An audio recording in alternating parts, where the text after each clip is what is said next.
Thank you, Honorable Speaker.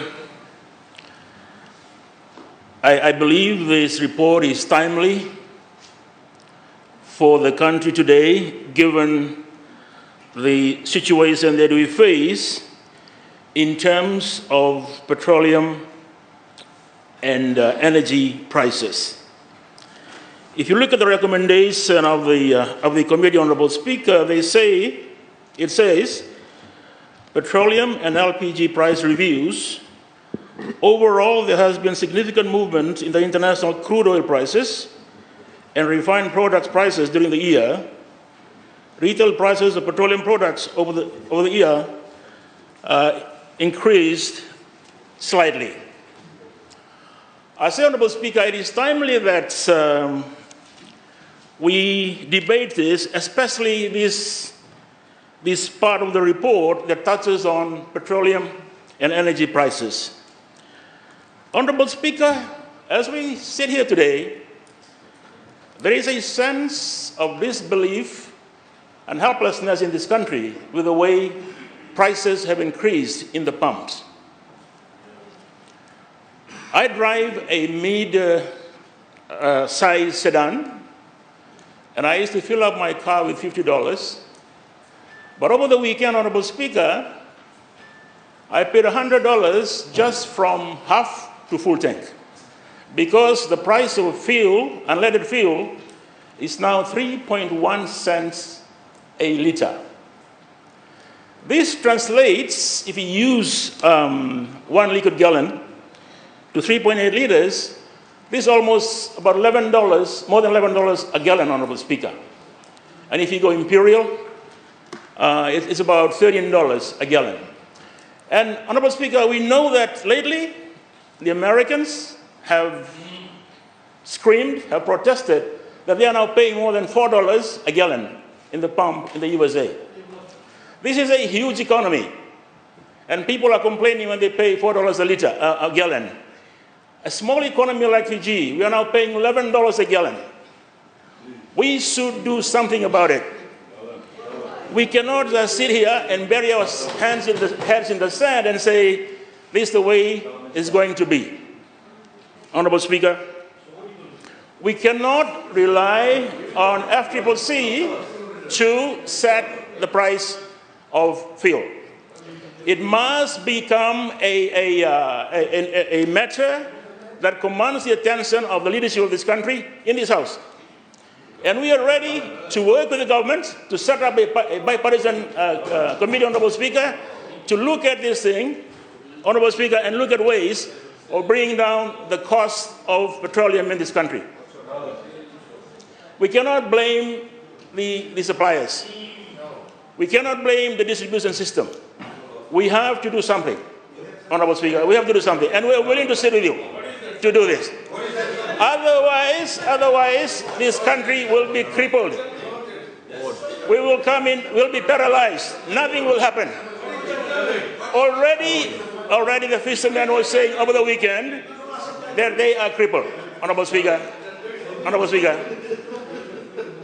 Honorable Speaker, the kind of responses I'm getting from the other side is an indication of people who are already crippled from the neck up. They are crippled. They can't think of anything else, Honorable Speaker.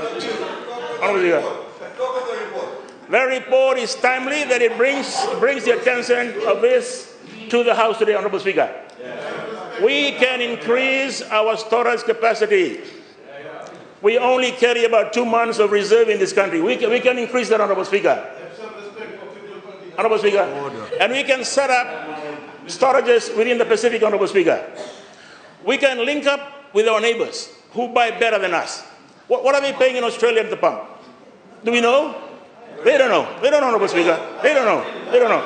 What they don't even know is what the people are paying in this country already, Honorable Speaker. So, Honorable Speaker, we are ready to work with the government. We are ready as a parliament to look at ways.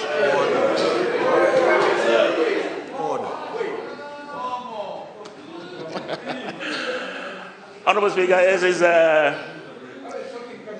it is quite sad that when people are paying $3 a liter in the pump today, these people have no idea on how to improve on things like that.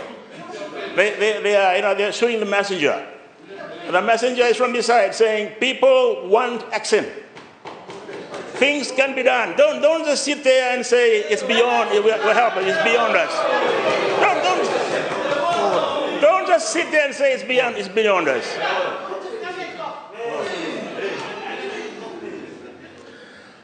As we all know, change is coming in this country. Change is coming in this country. It's time for change. The people of this country are now tired and sick of a government that has all the excuses but no solutions to what should be done in this country. That is what we've been having all these years, Honorable Speaker. Honorable Speaker, again I say, we cannot allow people, Fiji, to be paying this kind of petroleum prices. We can't. We have to do something about it. There are initiatives. I could give you ideas on how to do it, Honorable Speaker. You set up, Honorable Member. You set up a bipartisan committee. Members, don't carry out a conversation with the other side. Address the speaker and keep addressing the speaker. You have the floor. Thank you, Honorable Speaker. It's just that, Honorable Speaker, it's very hard having dialogue with the deaf. You know, they're very selective with your hearing. Well, the people of this country are suffering. They are satisfied with all these shenanigans that we see in Parliament, Honorable Speaker. But I say here again to the Honorable Speaker, we need to do something about the cost of petroleum.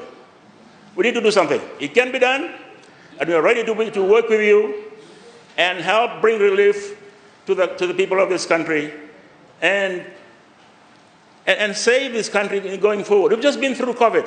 It's been difficult. Another challenge is here now. Let's reach out across the aisle, governments. You can do it on your own. It's been proven many times that you're a disaster, you're a mess. So reach out across the aisle and we'll work with you. Honorable Speaker, I hope that message has gone through to them, that the people today are crying for some solution to the cost of petroleum in this country. Thank you, Honorable Speaker. I thank the Honourable Member for his contribution to the debate. I give the floor to the Honourable Inosi Kurandrani. I couldn't see you behind the Honourable Matan Chombo. You have the floor.